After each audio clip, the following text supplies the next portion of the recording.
Desde a utopia até a distopia, a sétima arte já apresentou diversas perspectivas sobre a inteligência artificial. Esse ramo da ciência da computação desenvolve sistemas e tecnologias que simulam a inteligência humana, tendo a capacidade de aprender, raciocinar, resolver problemas, compreender a linguagem natural, reconhecer padrões e tomar decisões.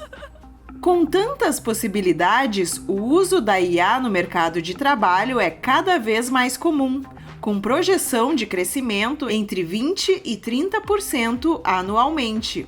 O Fórum Econômico Mundial, por exemplo, prevê a criação de mais de 95 milhões de novos empregos até 2025, enquanto cerca de 85 milhões podem ser eliminados devido à automação.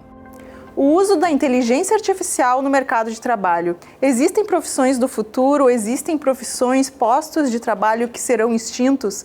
Para falar sobre esse assunto está aqui comigo a Poli Lopes, que é doutora em Comunicação e Cultura. Tudo bem, Poli? Oi, tudo bem? Obrigada pelo convite.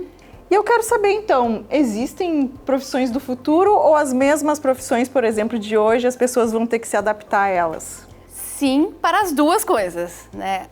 Quando a gente fala em inteligência artificial, o primeiro ponto que a gente precisa considerar é que não é se a gente vai precisar aprender a usar, especialmente as generativas, mas é quando.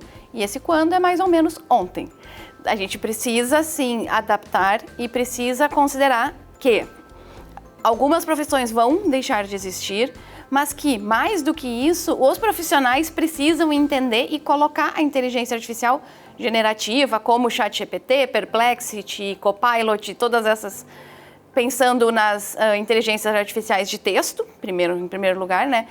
Que elas são mais inclusivas para diferentes áreas de atuação, elas não ficam só na comunicação, no marketing, mas todo mundo pode usar, é uma coisa de acesso geral, mas elas... É o aprender a usar e colocar na rotina, usar como uma ferramenta, como um colega de trabalho. Quer dizer, então, que esse uso ele vai ter que se tornar comum, desde até antes da entrada da pessoa no mercado de trabalho, então? Sim, com certeza, porque ela é uma ferramenta de apoio. A ideia é isso. O que os estudiosos eles trazem normalmente?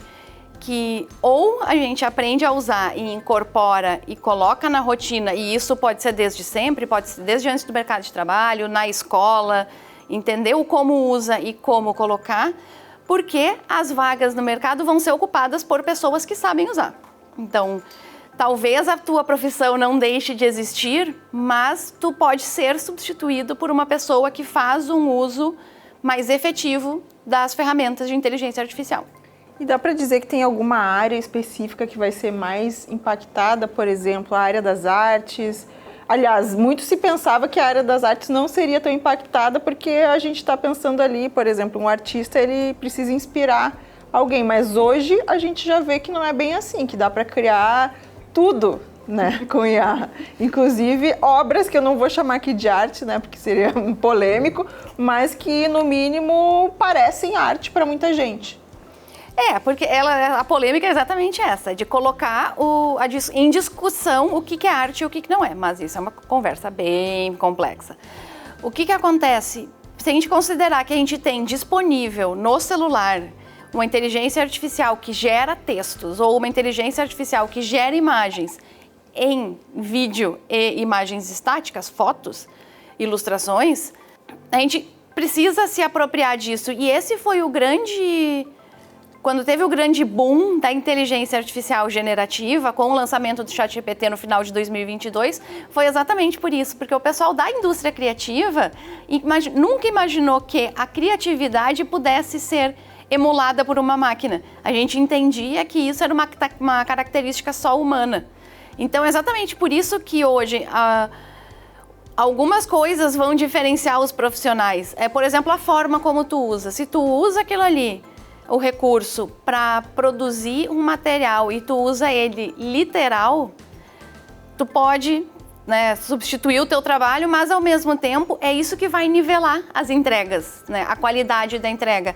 É tu usar ele como um apoio, como um recurso, ou tu usar ele como um produto final.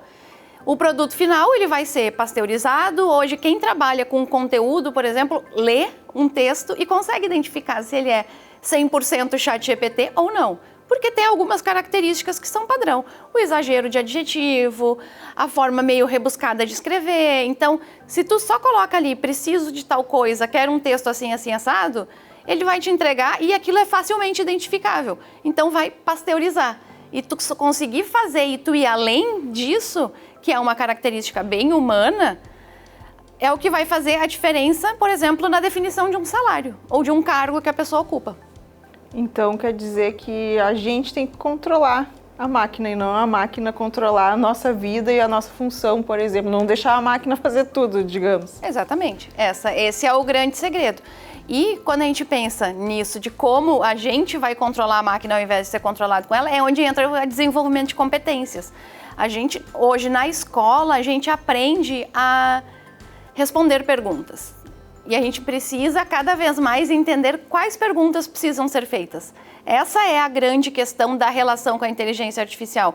Ela vai fazer uma imagem legal se tu souber dizer para ela como é que tu quer essa imagem. Tu precisa saber fazer o que eles chamam de prompt, que é esse comando.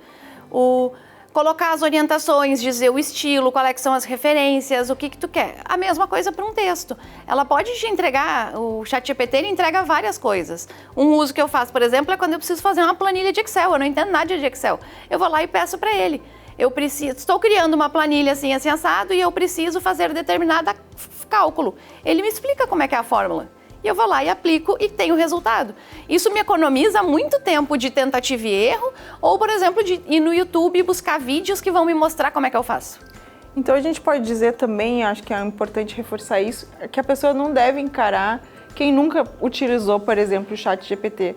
A pessoa deve ir atrás, deve buscar e não encarar como um bicho-papão ali, como uma barreira. Pelo contrário, é algo que pode vir a agregar na sua profissão. Com certeza, e pode agregar em várias profissões.